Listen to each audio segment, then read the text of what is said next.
Hello बच्चों, welcome to K D Singh channel for physics. Hopefully आप सब लोग अच्छे होंगे, स्वस्थ होंगे। और इस कोरोना के क्या कहा जाए, ख़राब समय अच्छा समय, मैंने आपको एक वीडियो डाल के बताया था कि आप इस टाइम को यूटिलाइज़ कर सकते हैं अपनी पढ़ाई के लिए। बाहर जाने की कोई ज़रूरत नहीं, घर बैठ के पढ़ाई करें, टाइम को यूटिलाइज़ करें। एग्ज़ाम जब होगा तब होगा, तब तक के लिए अपने तैयार रखें। इस बात की चिंता क्या करने की, कब होगा, जब होगा तब होगा। जैसे सबके लिए है, आपके लिए भी वैसा ही है। तो do not feel depressed, feel energetic, पढ़ते रहें और टॉपिक होता जाएगा धीरे धीरे। अब प्रॉपरली हम एक प्रॉपर फॉर्मेट पे आ गए हैं और मैं आपको कोशिश करूँगा फ्रीक्वेंटली वीडियोस देता रहूँगा और आप आराम से उन वीडियो से नोट्स बनाएं, पढ़ें, इंटरैक्ट कर सकते हैं। इंटरैक्शन के लिए मैं एक और ऐप जल्दी आपको बताऊंगा, उसमें आपने क्वेश्चन ही पूछ सकते हैं, पर अभी बताना ज़्यादा हो जाएगा। जब मैं कर लूँगा तब आपको बताऊंगा। फिलहाल हम लोग जो पढ़ चुके हैं फोटो इलेक्ट्रिक इफेक्ट, उसके बाद क्या आ रहा है कॉम्पिटेंस इफेक्ट, ये भी पढ़ लिया। अब हम पढ़ने जा रहे हैं बच्चों D Broglie wavelength. D Broglie wavelength को बच्चों मैटर वेव भी कहते हैं और इसमें एक कंफ्यूजन होता है नॉर्मली लोगों को, बच्चों को। क्या होता है, देखो बच्चों, चैप्टर का नाम, या आपकी मॉडर्न फिजिक्स में चैप्टर का नाम है वेव पार्टिकल डुअलिटी। इस वेव पार्टिकल डुअलिटी चैप्टर में हम पढ़ते हैं photoelectric effect, Compton's effect, de Broglie wavelength.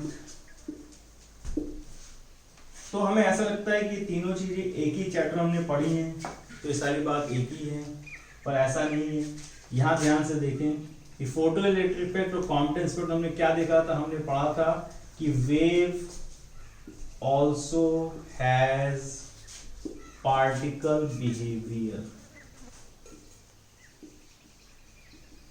यानी वेव जो है वो पार्टिकल बिहेवियर शो करती है। हमने इसमें पढ़ा कि वेव जो कि वेव है sometimes behave as a particle. इसको प्रूव करने के दो फिनोमेना आपके पास, एक फोटो इलेक्ट्रिक इफेक्ट, एक कॉम्पटेंस इफेक्ट। इसको हमने पढ़ा, हमारे दो वीडियोस पढ़े हुए उसमें देख सकते हैं। तो फिर ये क्या चीज है, तो याद रखें बच्चों, डी ब्रॉगली वेवलेंथ जो हम पढ़ने जा रहे हैं, जो हमारा आज का मेन टॉपिक है, डी ब्रॉगली वेव, या इसी को बच्चों लोग कहते हैं मैटर वेव। बच्चों ध्यान से समझेंगे कि ये दोनों चीजें एक दूसरे के जस्ट अपोजिट है, यानी wave behaving as a particle. Now यहां पे पार्टिकल और matter behaving as a wave, यानी नॉर्मली जो वेव है वो कभी कभी पार्टिकल की तरह बिहेव करती है, और यहां पे नॉर्मली जो पार्टिकल है वो कभी कभी वेव की तरह बिहेव करता है। दोनों अपोजिट हो गए कि भैया वैसे तो सही है लेकिन कभी कभी पगला जाते हैं, भैया तो वैसे भैया है लेकिन कभी कभी पगला जाते हैं। और यहाँ पे क्या कहा जा रहा है, भैया नॉर्मली तो पागल ही है लेकिन कभी कभी एकदम सही बिहेव करते हैं। तो दोनों में क्या हो गया, अपोजिट बातें हैं, लेकिन बातों में दोनों में पागलपन और दोनों में सही, पार्टिकल वेव, वेव पार्टिकल। तो यही कंफ्यूजन का कारण हो जाता है। तो हमें होपफुली समझ में आ गया होगा कि ये नॉर्मली वेव रहती है, पर टकराई तो क्या बन गई, as a particle, energy transfer कर दी, 1-to-1 कोलिजन, याद है फोटो इलेक्ट्रिक इफेक्ट में। और यहां पे क्या है, normal is a particle, suppose electron, electron क्या है, प्रोटॉन क्या है, पार्टिकल, तो ये पार्टिकल है। लेकिन when in motion it is behaving as a wave, तो matter behaving as a wave called as matter wave. और उसकी जो वेवलेंथ है, उसके जो रिजल्ट है किसने बताया, डी ब्रॉगली ने। तो उस वेवलेंथ को क्या कहने लगे हम, डी ब्रॉगली वेवलेंथ। क्या बोलने लगे, डी ब्रॉगली वेवलेंथ, करेक्ट। तो अपना फोकस किसके ऊपर है, इसका जस्ट अलग जो टॉपिक आता है, कौन सा, डी ब्रॉगली वेवलेंथ, यानी फोटो इलेक्ट्रिक से अलग है। और डी ब्रॉगली चैप्टर वही रहता है, वेव पार्टिकल डुअलिटी, ठीक है। ये चैप्टर इंपॉर्टेंट इस हिसाब से भी है कि बच्चों इस पे क्वेश्चंस काफी सारे आए हुए हैं, और ये अकेले डी ब्रॉगली से नहीं आए, इसमें फोटो इलेक्ट्रिक को कंबाइन करके पूछा गया, ठीक है। तो ध्यान से देखेंगे, पहले डी ब्रॉगली समझेंगे, फोटो इलेक्ट्रिक हम पढ़ चुके हैं, फिर दोनों को हम कंबाइन करके फास्ट रिकैप देंगे, फास्ट मतलब समझाते हुए रिकैप कराएंगे, फिर इसके न्यूमेरिकल पार्ट में जाएंगे, तब आपको बहुत मजा आएगा क्योंकि दोनों स्टोरी आपको क्लियर होगी, ठीक है। तो लेट्स सी कि डी ब्रॉगली वेव है क्या। तो देखो बच्चों, डी ब्रॉगली को नोबेल प्राइज मिला था, अपनी इस वेवलेंथ के लिए। अब समझिए हिस्ट्री इतनी बढ़िया गजब अच्छी कहानी है इसमें। डी ब्रॉगली ने क्या किया, प्लैंक की क्वांटम थ्योरी ली, आइंस्टीन प्लैंक क्वांटम थ्योरी में बोला था E बराबर S C by lambda energy. Einstein की मास एनर्जी रिलेशन आपको सबको फेमस मालूम है, E बराबर mc स्क्वायर। इन्होंने कहा एक अच्छा ये भी एनर्जी बता रही है, ये भी एनर्जी बता रही है, दोनों को मिला दिया, मिला के क्या बना ली, वेवलेंथ। और इसको स्टार्टिंग में क्या बोला गया था, de Broglie's hypothesis, because it was not having any proof. लेकिन वो हाइपोथेसिस जो डी ब्रॉगली ने दी थी वो फर्दर ऑन प्रूव हो गई। उसको प्रूव किसने किया, उसको उन डी ब्रॉगली की हाइपोथेसिस को प्रूव किसने किया, डेविसन जर्मर ने। हाइपोथेसिस डी ब्रॉगली की किससे मिली, कहां से मिली, उन दो लोगों के फॉर्मूले को कंबाइन करके अपनी हाइपोथेसिस दे रहे हैं, वेवलेंथ बता रहे हैं। पूछा जा रहा भैया कैसे आया, तो ये तो हमको नहीं पता है, इन दोनों के फॉर्मूले को मिला के बनाया है। तो फिर बीच में आगे डेविसन जर्मर, उन्होंने कहा हम प्रूव करने की कोशिश करते हैं, उन्होंने प्रूव कर दिया। डेविसन जर्मर ने डी ब्रॉगली की हाइपोथेसिस को प्रूव कर दिया। डेविसन जर्मर ने क्या यूज किया, डेविसन जर्मर ने ब्रैग्स फॉर्मूला यूज कर लिया। Bragg's formula, Bragg's law of diffraction को यूज किया। डेविसन जर्मर ने क्या प्रूव किया, डी ब्रॉगली की हाइपोथेसिस। डी ब्रॉगली ने क्या उठाया था, प्लैंक क्वांटम थ्योरी और आइंस्टीन मास एनर्जी रिलेशन को यूज करके, और अल्टीमेटली इस पूरे खेल में नोबेल प्राइज कौन ले गया, de Broglie. See this is the story. तो क्या हुआ, डी ब्रॉगली ने प्लैंक्स क्वांटम थ्योरी जो कहती है E बराबर hc by lambda, Planck's quantum theory, E बराबर mc square, Einstein's mass energy relation. ये भी एनर्जी, हाँ भाई एनर्जी, ये भी एनर्जी है, एनर्जी डी ब्रॉगली है, उन्होंने कहा भैया एनर्जी एनर्जी को इक्वल क्यों नहीं कर देते, तो इक्वल कर दिया। क्या कर दिया, hc by lambda is equal to what, mc square, c और c यहाँ कैंसिल हो गए, क्या लिखा हुआ है, h upon lambda is equal to m into C, mass into velocity. अरे मास इंटू वेलोसिटी तो मोमेंटम होता है, तो जाहिर सी बात है कि h अपॉन लैम्डा क्या हो गया, h अपॉन लैम्डा हो गया p, क्योंकि मास इंटू वेलोसिटी क्या होता है बच्चों, p यानी मोमेंटम। ठीक, p यानी मोमेंटम। तो कुल मिला के हमने क्या देख लिया कि डी ब्रॉगली ने एक वेवलेंथ का रिजल्ट निकाला, दो फॉर्मूले को यूज करके क्या बना लिया, p is equal to h upon lambda. तो लैम्डा बराबर क्या हो गया, क्रॉस मल्टीप्लाई ऐसे लिख लो, h अपॉन p, और दिस इज कॉल्ड एज, इसी को कहते हैं डी ब्रॉगली वेवलेंथ। ठीक, और इनिशियली इसको कहते थे de Broglie's hypothesis, de Broglie's hypothesis. ठीक है, ठीक, तो ये बन गया हमारा h अपॉन p। p क्या है, मोमेंटम। तो मोमेंटम बच्चों, मोमेंटम के लिए क्या चाहिए होता है, मोमेंटम के लिए चाहिए होता है पार्टिकल का मास और पार्टिकल की वेलोसिटी। यानी कि यहाँ पे क्या बोला जा रहा है, particle matter must be moving. Mass तो हो गई, पार्टिकल है तो मास तो नहीं, और साथ साथ क्या होना चाहिए, मूविंग। तो de Broglie wavelength is always associated with a moving particle और static particle. So answer is always with a moving particle. Particle का प्राइमरी कंडीशन है कि वो मोशन में होना चाहिए। ठीक, दूसरा सवाल, क्या पार्टिकल चार्ज होना चाहिए, ऐसा तो कहीं नहीं कहा गया, सिर्फ क्या बोला गया, मोमेंटम होना चाहिए उसके पास।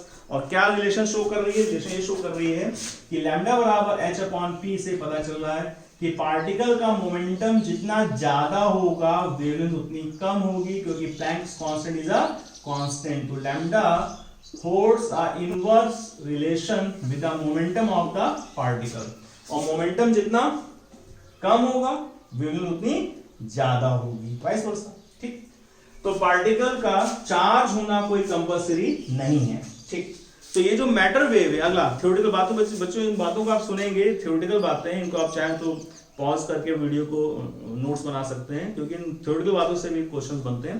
पहली बात, क्या पार्टिकल चार्ज होना कंपल्सरी है, तो आंसर नहीं, चार्ज होना कंपल्सरी है, हाँ, लेकिन मूविंग होना कंपल्सरी है, नंबर 1। नंबर 2, क्या मैटर वेव्स का नेचर, मैटर वेव्स क्या इलेक्ट्रोमैग्नेटिक होती हैं, तो आंसर है नहीं, इलेक्ट्रोमैग्नेटिक हो ही नहीं सकती। क्यों नहीं हो सकती हैं, क्योंकि याद रखें, आगे इसको पढ़ेंगे भी, कि electromagnetic waves, EM waves are always produced by the acceleration of a charge particle. ठीक है। इलेक्ट्रोमैग्नेटिक वेव्स कैसे प्रोड्यूस होती हैं? By the acceleration of a charge particle. और यहाँ पे पार्टिकल का चार्ज होना कंपल्सरी है ही नहीं, तो इसका मतलब क्या हुआ कि matter waves can not be electromagnetic waves, correct. Then इस मूविंग पार्टिकल के बारे में इसका हम बात कर रहे हैं। इस पार्टिकल में क्या पॉसिबिलिटीज हैं? तो पॉसिबिलिटीज हमारी दो हैं कि पार्टिकल हो सकता है चार्ज्ड हो और हो सकता है अनचार्ज्ड हो, ठीक है। तो चार्ज अनचार्ज होने की वजह से क्या होगा, तो इसको जरा ध्यान से देखें, समझें। थोड़ा सा मैकेनिक्स से कॉन्सेप्ट पे चलते हैं। मैकेनिक्स में हमने पढ़ा बच्चों कि मोमेंटम में और काइनेटिक एनर्जी में रिलेशन ये होती है कि momentum is equal to √2m k। k को हम यहाँ पे E लिख देते हैं और E यहाँ रिप्रेजेंट कर रहा है energy of the charge particle.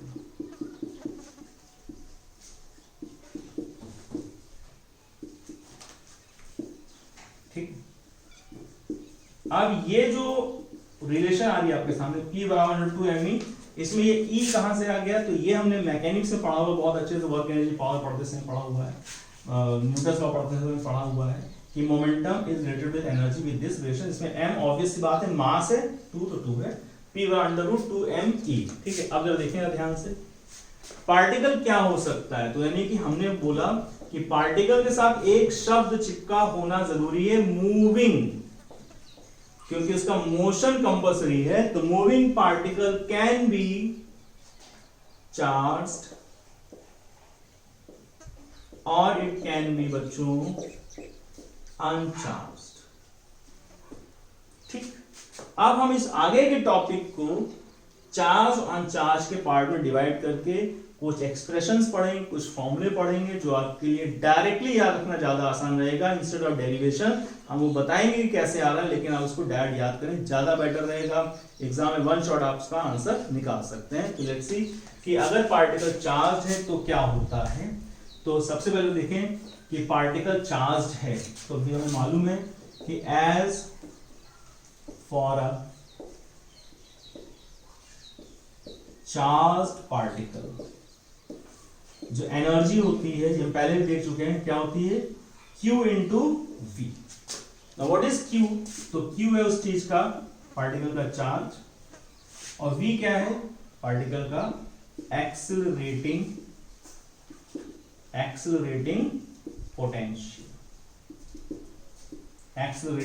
Potential, ठीक। तो वो फॉर्मूला हमारे पास जो था क्या हो गया? E बराबर H अपॉन लैम्डा बराबर H अपॉन 2me, और जहां पे E है वहां क्या रिप्लेस हो गया बच्चों? जहां E वहां क्या रिप्लेस हो गया? Q into V, correct. एक बार इसको फिर देखते हैं, लैम्डा बराबर H अपॉन √2me, क्योंकि इस एक्सप्रेशन को हम इस पे भी यूज करेंगे, इस पे भी यूज करेंगे। अभी हमने इसको कहां उठा के रख लिया? यहां पे, और यहां पे हमने E को इससे रिप्लेस कर लिया Q इंटू V से। अब बात आती है कि चार्ज कौन है, कौन सा चार्ज क्या है? भाई इलेक्ट्रॉन भी चार्ज है, प्रोटॉन भी चार्ज है, न्यूट्रॉन भी चार्ज पार्टिकल है, अल्फा पार्टिकल चार्ज पार्टिकल है। तो चार्ज अगर अलग अलग होगा, क्वेश्चन बोलेगा न्यूट्रॉन, सॉरी क्वेश्चन बोलेगा इलेक्ट्रॉन, क्वेश्चन बोलेगा प्रोटॉन, न्यूट्रॉन, तो उसके केस में क्या करेंगे? तो आप बार बार प्लैंक्स कांस्टेंट की value, mass of that charge particle, charge of that charge particle put करके आप इसको सॉल्व करेंगे। और इसी चीज को हम लोग क्या करने जा रहे हैं, थोड़ा सा शॉर्ट करने जा रहे हैं, उसको आप याद कर लेंगे कैसे आए समझ के, और जो डायरेक्ट याद रखेंगे उसका एग्जाम में बहुत आपको फायदा मिलेगा, ठीक है। कैसे देखते हैं, ठीक है बच्चों। तो हमने क्या किया, ये कैसे आया समझ लिया, मोमेंटम को इसका रिलेट कर लिया और इसको किससे रिलेट कर लिया? E बराबर Q इंटू वी, और ये रिप्लेस कर दिया। अब बात आती है कि पार्टिकल अलग अलग है तो M और Q की वैल्यू अलग हो जाएगी। तो सबसे पहले सबसे फेमस चार्ज पार्टिकल का वेलकम किया जाए, और वो है इलेक्ट्रॉन। फॉर एन इलेक्ट्रॉन आप यहां क्या पुट करोगे? मास की वैल्यू 9.1 10⁻³ kg, चार्ज की वैल्यू 1.6 10⁻19 कूलम। V क्या हमारा? एक्सेलरेटिंग पोटेंशियल, याद रखना है सब रूट के अंदर है, एक्सेलरेटिंग पोटेंशियल प्लैंक्स कांस्टेंट, ठीक है।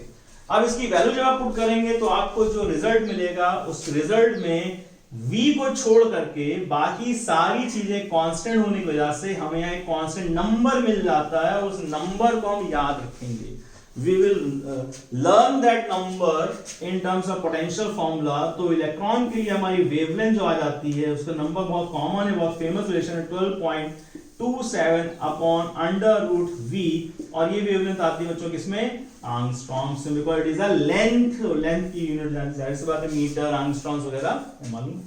तो ये हो गया हमारा एक्सीलरेटिंग पोटेंशियल। अब ये डिपेंड करता है क्या है, नॉर्मली ऐसा दिया जाता है 64 वोल्ट, नॉर्मली 16 वोल्ट, 1600, यानी इसका अंडर रूट निकल जाएगा, ऐसा दिया जाता है। नहीं देगा तो कोई बात नहीं, जो भी दिया। तो this is very famous relation for electron.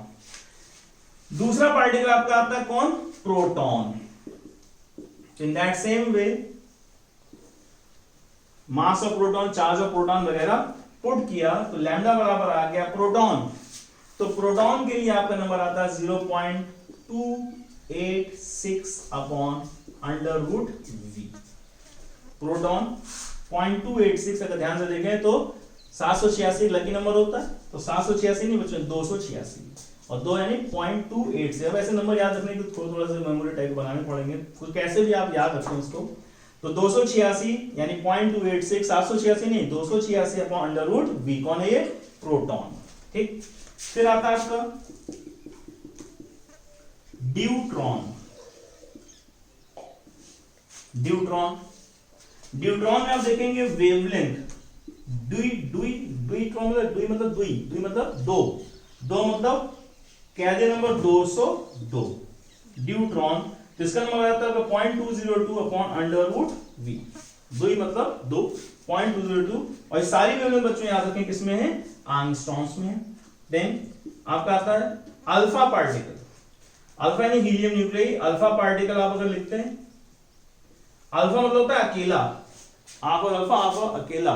तो अल्फा के लिए थोड़ा यहां लिखते ताकि नीचे हो सकता ना दिख रहा हो, तो यहां लिख देता हूं मैं नंबर 4 को। अल्फा मतलब अकेला, अल्फा अकेला मतलब एक मतलब 0.101 upon under root V. Correct,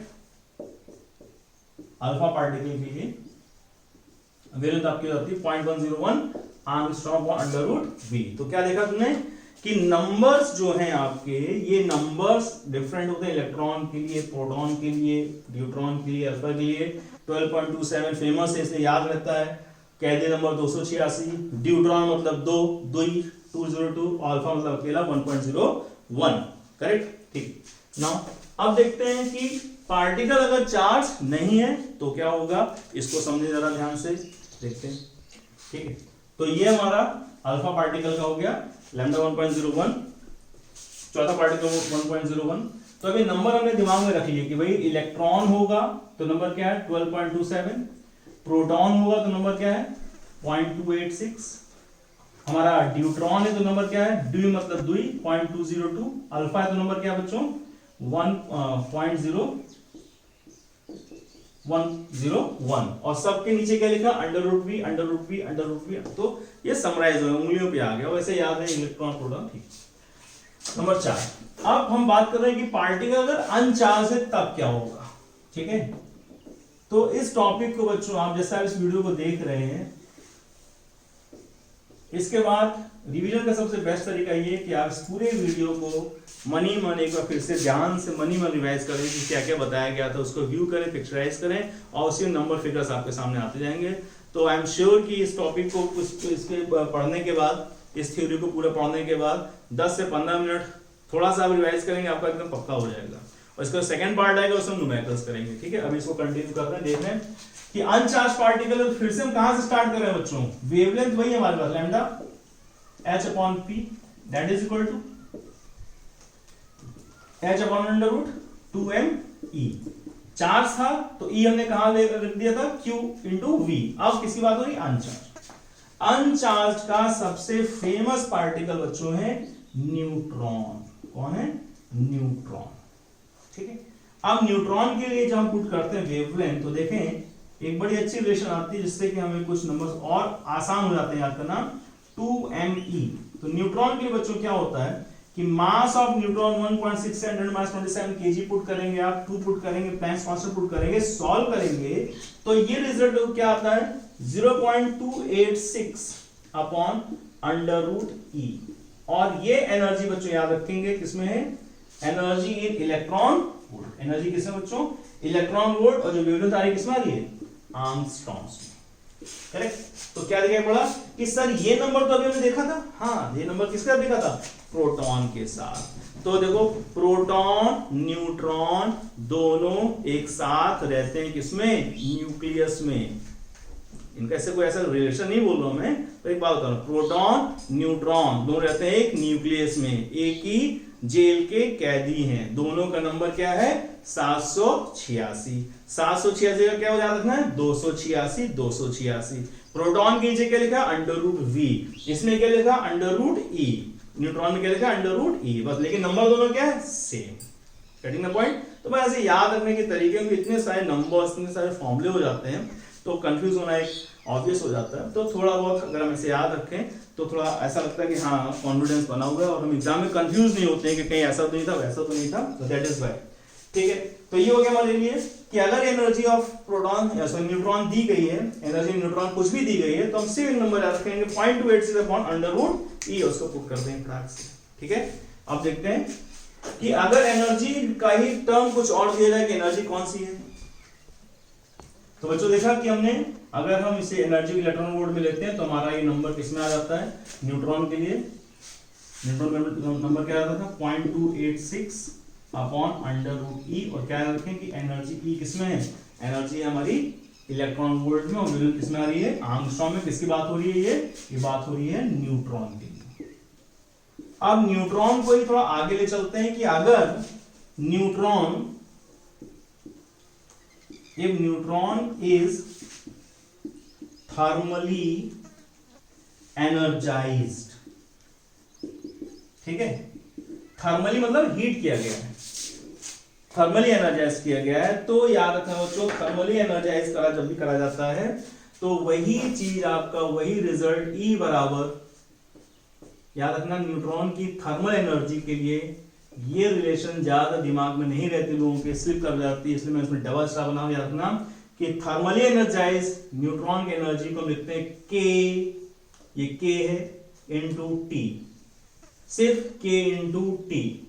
और K क्या चीज है बच्चों, K है बोल्ट्जमैन कांस्टेंट, और कैपिटल T टेम्परेचर। और ये बात याद रखो, जब भी टेम्परेचर कैपिटल T में लिखा होता है वो हमेशा किसमें होता है, इन केल्विन होता है। ठीक है, अब इसको यहां रिप्लेस कर दें, कहां पे, यहां पे, यहां नहीं, यहां रिप्लेस कर दो, तो रिलेशन तुम्हारी क्या बन गई, lambda is equal to h upon √2m, ई क्या लिखते हैं बच्चों, k इंटू टी। तो एक रिलेशन और बन गई हमारे पास, तो कंफ्यूज होने की जरूरत नहीं है। मैं फिर बोल रहा हूं तुम्हें कि h अपॉन p, p की जगह ये लिखते ही आ रहे हैं, पार्टिकल अगर चार्ज है तो E क्या बन जाएगा, qv। अगर एनर्जाइज पार्टिकल चार्ज नहीं है, अनचार्ज है, अनचार्ज में फेमस कौन है, सबसे ज्यादा अनचार्ज पार्टिकल, न्यूट्रॉन, तो वहां पे इसको सिर्फ E लिखा रहने दो, नंबर 286 हो जाता है E। अब इसके बाद अगर वो न्यूट्रॉन थर्मली एनर्जाइज है तो सिर्फ E किसमें रिप्लेस कर दो, KT में, इतना है, E किसमें रिप्लेस कर दो, KT में। तो बन गया हमारा रिजल्ट ये। अब इसमें भी एक नंबर आ जाएगा, क्यों आ जाएगा, क्योंकि भाई H Planck's constant, M mass of neutron, K Boltzmann constant, again it is a constant, सबको पुट करेंगे तो we will get a bigger number. महीने में कितने दिन होते हैं बच्चों, ज्यादातर 30 दिन, और ये एंड हो गया, एंड फॉर्मूला, आखिरी फॉर्मूला, महीने का आखिरी फॉर्मूला। तो यहां नंबर आया बच्चों 30.83 अपॉन √T, और ये भी किसमें आ गई, आर्मस्ट्रॉन्ग। तो फॉर्मूला आपने किससे एंड किया था बच्चों, 30 से एंड किया था, याद रखना किससे एंड किया था, 30 से एंड किया, सबसे बड़ा नंबर था। ठीक है, कई वेवलेंथ पढ़े हमने, और लास्ट में 30 से एंड किया, 30.83 Armstrong upon T, temperature in kelvin. ठीक है, तो दीज मैनी आर द फॉर्मूले जो आपको डायरेक्ट याद रखने, जो आप 12th बेसिस पे सिर्फ इलेक्ट्रॉन को पढ़ते थे, जिसको आगे यूज करते थे डेविसन जर्नल में प्रूविंग के लिए। लेकिन हमने तुम्हें यहाँ पे कई सारे फॉर्मूले बताए, इन्हें आपको याद रखना ही पड़ेगा। करेक्ट है, तो देखते हैं इसके बाद। ठीक है बच्चों, तो नंबर्स के ऊपर हमारे ये नंबर्स यहां तक आते थे। अब कभी कभी एकदम से आउट ब्रेक करके पूछ लेता है क्वेश्चन कि एक गैस मॉलिक्यूल है। अब गैस मॉलिक्यूल कहाँ गाइड थ्योरी ऑफ गैसेस और कहाँ डी ब्रॉगली वेवलेंथ, कह देगा कि उस गैस मॉलिक्यूल की डी ब्रॉगली वेवलेंथ बताओ। तो स्टूडेंट्स ये दो चीजें कहाँ से आ गई, तो इसको बहुत आसान समझेंगे कि फिर हम वहीं जा रहे हैं, कहाँ, वहीं जहां से गाड़ी स्टार्ट करी थी कि लैम्डा बराबर क्या है h/p, ठीक है, h/p क्या लिखा था 2me। अब किसकी बात हो रही है, इफ द पार्टिकल चार्ज अनचार्ज की बात खत्म, ठीक, ये भी अनचार्ज है जिसकी बात कर रहे हैं, लेकिन थोड़ा सा डिफरेंस है। If the particle is a gas molecule, ठीक, ध्यान दें गैस मॉलिक्यूल, तो याद रखो कि गैस मॉलिक्यूल पर मॉलिक्यूल की एनर्जी का फॉर्मूला होता है बच्चों 3/2 kT, के वही है कौन, Boltzmann constant, T temperature in kelvin. तो for a gas molecule energy per molecule is 3/2 kT। Energy per mole क्या होता है बच्चों 3/2 RT, दैट इज पर मोल, और ये क्या है पर मॉलिक्यूल, क्योंकि हम एक मॉलिक्यूल यानी एक पार्टिकल की बात कर रहे हैं। तो बस क्या करोगे, तो कोरिलेट हो गया कि लैम्डा बराबर हमारा रिजल्ट बन जाएगा उस गैस मॉलिक्यूल की वेवलेंथ, उस गैस मॉलिक्यूल की डी ब्रॉगली वेवलेंथ का फॉर्मूला बन गया हमारे पास 2m into E, और E का क्या बन गया बच्चों 3/2 kT। तो इस वजह से 2 और 2 क्या हो गए, कैंसिल आउट, और रिजल्ट हमारा क्या दिखने लगा कि lambda for a gas molecule become lambda is equal to h/√3m kT। अब डिपेंड करता है कि वो गैस मॉलिक्यूल कौन सा है, हाइड्रोजन ऑक्सीजन क्या है, टेम्परेचर क्या है, और याद रखना हमेशा किस में रहता है, केल्विन में रहता है, तो आप इसको यूज कर सकते हैं, ठीक। तो दीज आर द फॉर्मूले जो एक ही से बार बार गवर्न हो रहे हैं, मॉडिफाई हो रहे हैं, मैनिपुलेट हो रहे हैं, और अभी तक हमने इसमें फोटो इलेक्ट्रिक की कोई बात नहीं करी। अब हम इसमें फोटो इलेक्ट्रिक की बात करेंगे, और वो बात होगी हमारे नेक्स्ट टॉपिक में, नेक्स्ट वीडियो जो मैं इसमें आपको देने जा रहा हूं, that is numerically based, numericals based on de Broglie, some part of atomic physics में बोर-सैटिंग मॉडल की, क्योंकि डी ब्रॉगली ने बोर-सैटिंग मॉडल का भी जो सेकंड पोस्टुलेट वो भी प्रूव किया था, वो समझेंगे। डेविस एंड जर्मर एक्सपेरिमेंट के डिटेल्स पढ़ेंगे, और फोटो इलेक्ट्रिक के साथ कैसे इसके न्यूमेरिकल्स कंबाइन फॉर्म में आए हुए हैं वो हम पढ़ेंगे। तो वो हम जल्दी कल परसों की क्लास से फिर टॉपिक आ जाएगा। तब तक मैं आपसे एक्सपेक्ट करता हूँ ये सारे फॉर्मूले आपको वर्ड बाय वर्ड एकदम याद होने चाहिए, और ज्यादा बेटर होगा कि आप इसको अपने नोटबुक में लिख लें, क्योंकि अपने हाथ से लिखा हुआ पढ़ा हुआ है ना, वो समझ में ज्यादा अच्छा रहता है। बार बार वीडियो प्ले करेंगे फिर देखेंगे, दैट इज ऑल्सो गुड, लेकिन आप उसको एक बार लिख लेंगे तो परमानेंट मेमोरी में आपकी चला जाएगा, ठीक है। With this is KD Singh today, that's all, और इसके बाद हम पढ़ेंगे नेक्स्ट वीडियो में। Thank you.